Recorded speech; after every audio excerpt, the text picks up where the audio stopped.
Next is buttonholes. We are going to find that we've got a couple different ways to do buttonholes with 2 different feet, and I'm actually going to show you 3 different kinds of buttonholes. And people always ask, oh, but I'm not doing garments. Why do I need to learn how to do buttonholes? You know, there's a lot of places buttonholes are showing up, from home dec items, decorative places that you can weave ribbon through.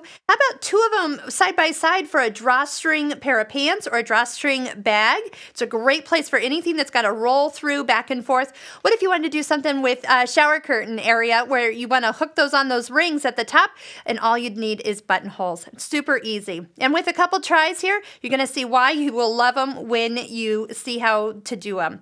First off, this is the automatic one, and the automatic one is going to have a bar at the bottom. Now, this whole entire foot's going to stick out the back side, so I'm going to hold it at the front. If you take a hold on the left side, the back little white arm sticking out, that's going to open up an area here. You'll hear that click, click, click.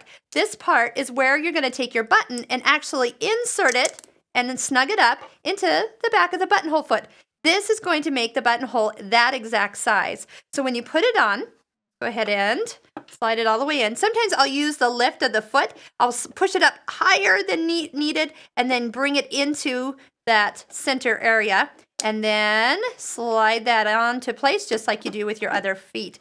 Now, this thread is always sitting on top. It's okay if you want to just go ahead and leave it off to the side for your very first buttonhole, and then it will draw itself down for the second one. Okay, you also are starting at the lower part of where your buttonhole is going to be. It's because it's going to actually stitch away from us.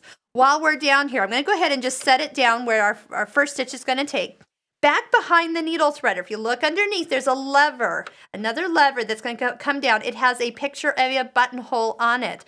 That's what's actually going to tell the machine when to turn around based on the size of button that's sitting in the back of this foot. Awesome. Okay, now remember down here, I'm going to just point as that where there was that little quick reference guide. On here is for your button setup information. It'll tell you what foot to use. It tells us to drop our tension down to 3, between 2 and 4. So I'll just put it at 3. That's going to actually make the stitches pull to the back side. It makes for a prettier buttonhole.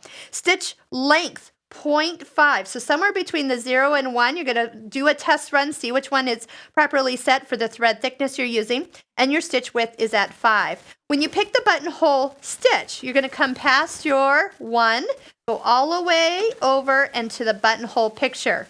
Now, we're going to use this little reset part here, the little gray with the return arrow, when we're finished with the buttonhole. I'll highlight that when we're done. So all we need to do, usually what I'm going to have it do, is just hold this thread off to the side for the first couple stitches and start to sew. It's going to start with the tack at the bottom and then start working up the left-hand side. It's going to do the whole thing for us. All we have to do is just really just let it stitch. It'll turn around and then come back down the other side. Now, being that this is a mechanical machine, it did not know where we had started. So you need to actually stop it when it gets back to the tack that it did at the bottom. Bring your needle all the way up and take a lever to the top and lift it up and pull that right on out. I'm going to clip these threads and show you what we have. Ta-da! Buttonhole.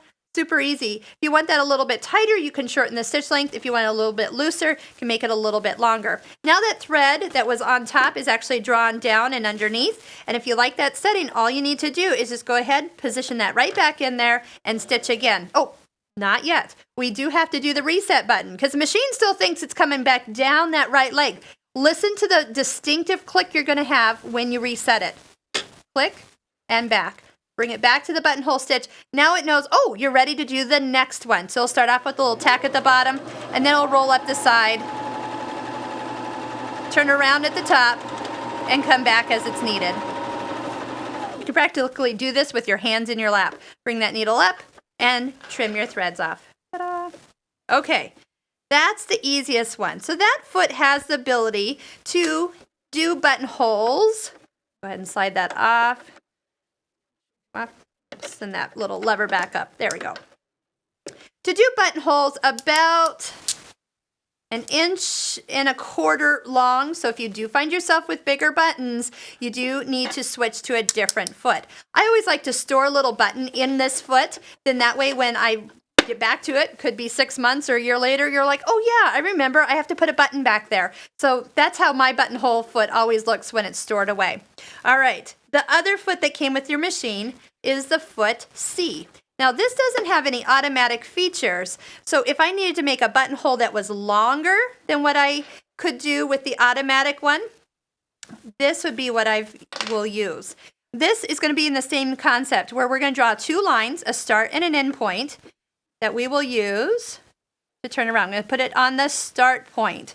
And by the way, these little measurements out here, this is so if you're starting right from the edge, you can measure up and you can have the exact same start distance. So you really don't even, all you need is one, well, it's still 2 marks, but it definitely will make sure that first starting stitch is always at the same place all the time. So what we're going to do, we're going to reset and bring back. Everything else setting-wise is going to be the same. You do need that lever pulled down, even though it's not actually sitting up against a foot, because when we get back to where we need it to be. So I'm going to go ahead and stitch all the way back. I'll just say I'll see my line. I'm going to fake it here. And I'm going to take my finger and I'm going to pull this lever towards me. You also will hear a click. That's you telling the machine that's time to turn around. And it'll do the tack at the top and then come forward. Once again, you need to slow down and stop as you've overlapped a few of the first stitches that it took. And that's how you would do a manual buttonhole. Pretty easy on that. Once again, just reset, start again. And you can just go ahead and go, oh, I got to put it back. That's what it was. Put it back to the buttonhole stitch. There's the tack all the way back. Tap the finger against the lever when you need it to turn around and bring it back down towards that starting point.